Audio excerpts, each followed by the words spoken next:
부부가 싸우는 이유요? 사실 진심으로 사랑해서 아닐까요? 여러분은 성장합니다. 그걸 진심으로 애타게 원했기 때문이죠. 안녕하세요. 하루하루를 정비하는 남자, 인생정비입니다. 오늘은 이탈리아 로마에서 한국으로 돌아가는 비행기를 타는 날입니다. 마지막 이틀간은 투어 여행 중 우연히 만난 신혼부부 커플들과 함께 여행 이야기도 나누고 서로서로의 삶과 사랑에 대해 진심을 담아 이야기 나누는 정말 소중한 시간을 보냈습니다. 그 대화들 속에서 저는 부부란 무엇인가를 다시 한번 깊이 생각해 봤습니다. 그리고 느꼈어요. 나를 이해해주고 진심으로 배려해주는 사람이 바로 곁에 있다는 것을. 그게 얼마나 고맙고 따뜻한 일인지 말이에요. 그런 마음이 들었던 오늘 자연스레 이 책을 펼치게 됐습니다. 1% 부자의 대화법. 이 책은 제게 조용히 이렇게 속삭입니다. 사랑을 사랑으로 대하라. 사랑으로 말하라. 사랑을 전달하라. 그리고 나부터 사랑하라. 이 짧은 문장이 오늘 하루의 제 마음에 오래 머뭅니다. 사랑은 말에서 시작되고 말은 사랑에서 완성됩니다. 오늘도 저만의 루틴을 지키며 사랑하는 법을 다시 한번 정리해 봅니다. 116페이지. 대통령과 어린이를 똑같이 대하는 부자의 마인드. 한국에도 일본어에도 경어 또는 존댓말이라고 부르는 정중한 말씨가 있습니다. 때와 장소, 그리고 상대에 따라 적절한 말투를 사용하는 것이 성인의 기본 소양으로 여겨집니다. 그런데 과연 얼마나 많은 사람이 이를 제대로 지키고 있을까요?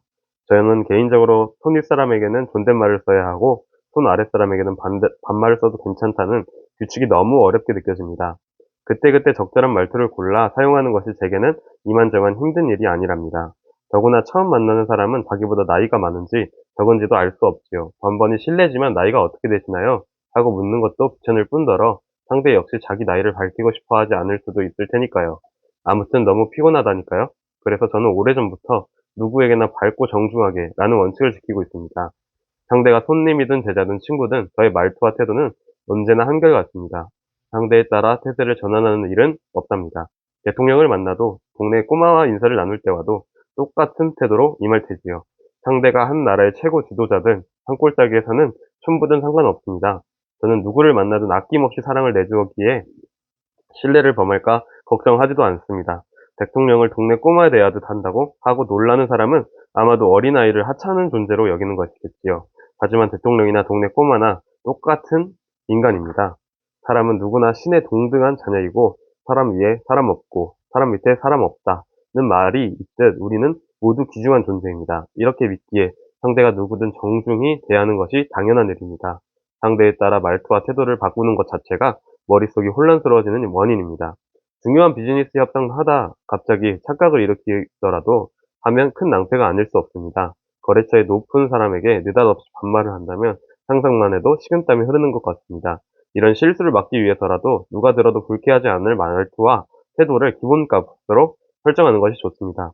반말을 들으면 무시당했고 불쾌해하거나 모욕감을 느끼는 사람도 있습니다. 하지만 공손한 말투 때문에 기분 나빠하는 사람은 없을 것입니다. 정중한 태도를 보이면 실수할 일이 없습니다. 상대의 지위, 나이, 성별, 국적 따위는 신경 쓰지 말고 모든 일을 상대 사랑으로 대해보세요.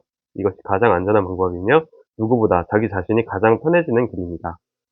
이게 손 윗사람, 손 아랫사람 구분 없이 나이가 많든 적든 직위가 어떻든 뭐하든 일정하게 항상 태도를 갖춰서 이야기를 하라고 합니다. 저도 그렇게 하려고 하고 있고 그게 맞다고 생각을 하는 사람으로서 저도 이렇게 꾸준히 하려고 노력을 해야 될 것 같습니다.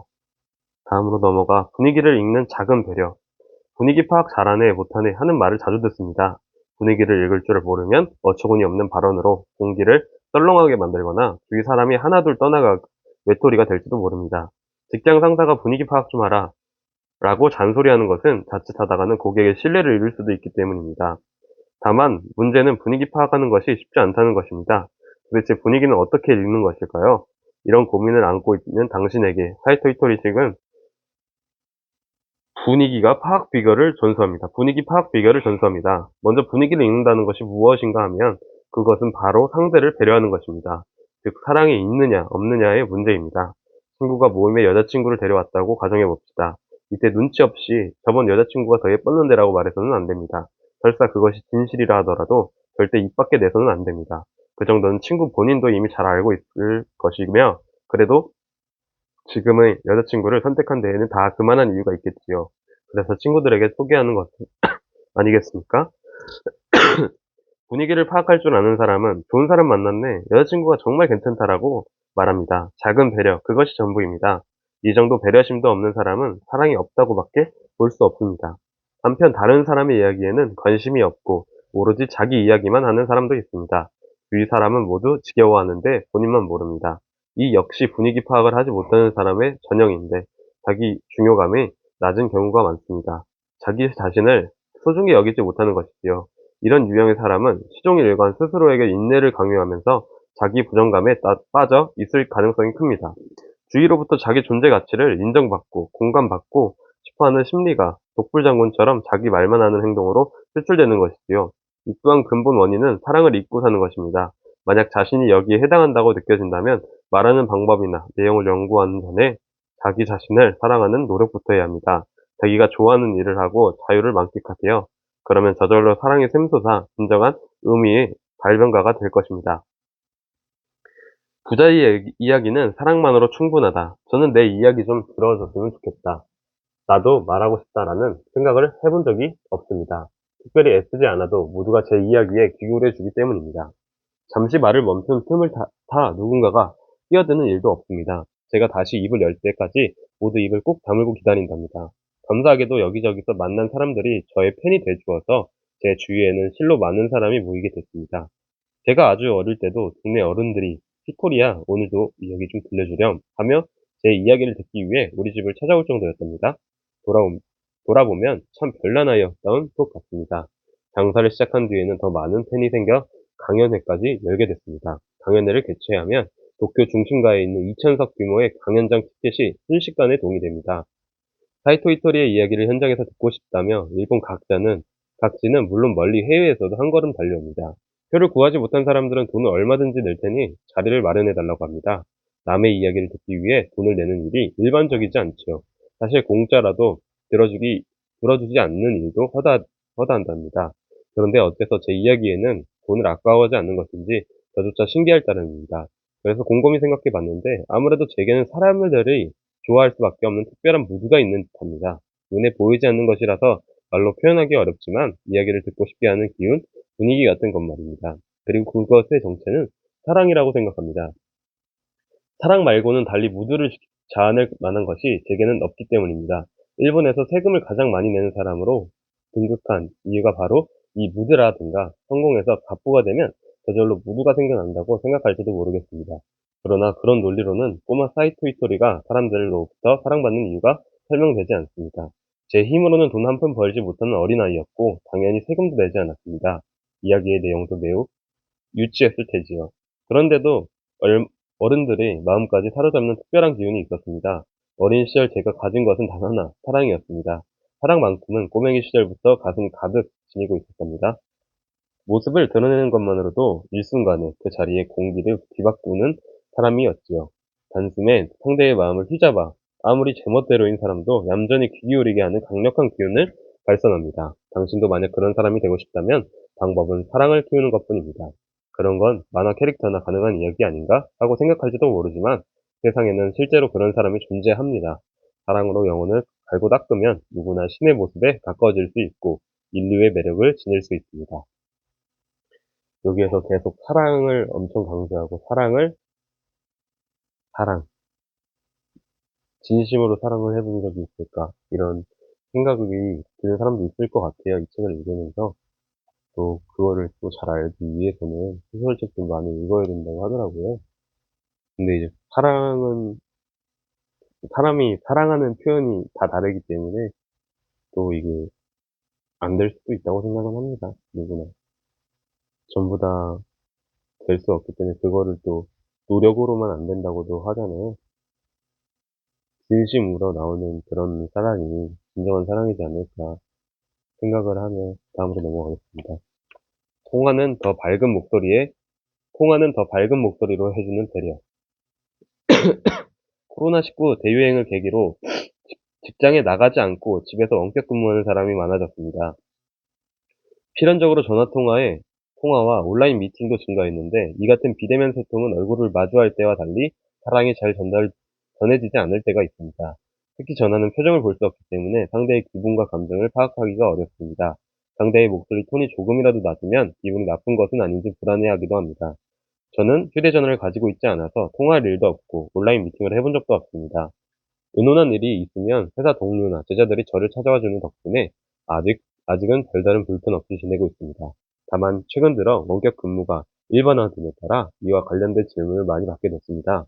제자들의 이야기를 들어보니 화상 통화를 할 때도 상대의 표정이 평소와는 조금 다르게 보인다고 합니다. 화면 너머로 보이는 얼굴은 어딘가 모르게 어둡고 딱딱해서 왠지 저기압으로 느껴질 때가 많다는 것입니다. 직접 만나면 아무렇지 않은데 화면에 비친 얼굴은 실제보다 시무룩하게 보이는가 봅니다. 그래서 제 제자들은 화상 통화를 할 때면 평소보다 더 환하게 웃으려고 노력한다고 합니다. 평소에도 마냥 밝은 사람인데 입꼬리를 더 올리고 리액션도 조금은 과장되게 한다네요. 그 정도가 딱 좋다고 말이지요.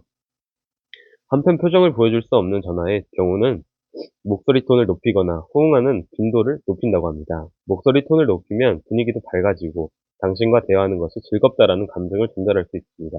전화기를 들고 아무리 고개를 끄덕여봤자 상대에게는 보이지 않으니 내 말을 듣고 있는 걸까 하는 의문이 들기 마련입니다. 역시나 네네 그렇군요 하고 소리 내 호응하는 것이 상대를 배려하는 길입니다. 특히 업무상 통화를 할 때 이렇게 하면 딱딱한 직원이 있는 좋은 회사라는 인상을 줄 수 있을 것입니다. 이를 테크닉으로 이해하는 사람이 있을지 모르지만 제가 보기에는 이 모든 것 또한 사랑입니다.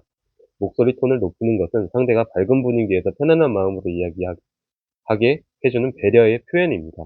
제 제자들과 동료들이 한결같이 무의식적으로 이 같은 행동을 하고 있다는 것은 바로 그 증거입니다. 즉 사랑이 있으면 이 정도 배려는 자동 반사적으로 나오는 것이지요. 돌이켜보니 제 주위 사람들은 제가 일일이 부탁하지 않아도 사소한 부분까지 깊이 배려해주고 있었네요. 이 책을 쓰기 시작한 덕분에 주위 사람에 대한 고마움이 더 커졌습니다. 감사한 일이 아닐 수 없습니다. 다시 한번 읽어보겠습니다. 여기 내용들이 좋은 내용들인 것 같아서 저한테도 많이 부족한 부분이라 다시 한번 재차 읽어보도록 하겠습니다. 통화는 더 밝은 목소리로 해주는 배려. 코로나19 대유행을 계기로 직장에 나가지 않고 집에서 원격 근무하는 사람이 많아졌습니다.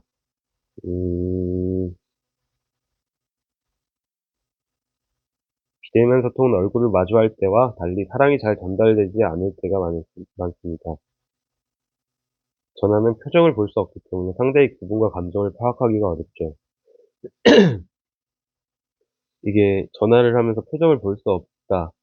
그것도 맞지만 제가 상대방과 대화를 하면서도 제 표정을 볼 수 있기 때문에 제 표정도 이제 말로만 한다고 되는 게 아니라 표정도 정말 그에 맞는 그에 상응하는 표정이 나와야 이게 진심이라고 느껴질 텐데 제가 또 아니라고 생각을 하면 제 얼굴에서 티가 나기 때문에 말로만 한다고 얼굴은 아닌데 말로만 한다고 되는 게 아니기 때문에 저도 기분이 나쁜 표정이 나올 수 있을 거라고 생각을 해요.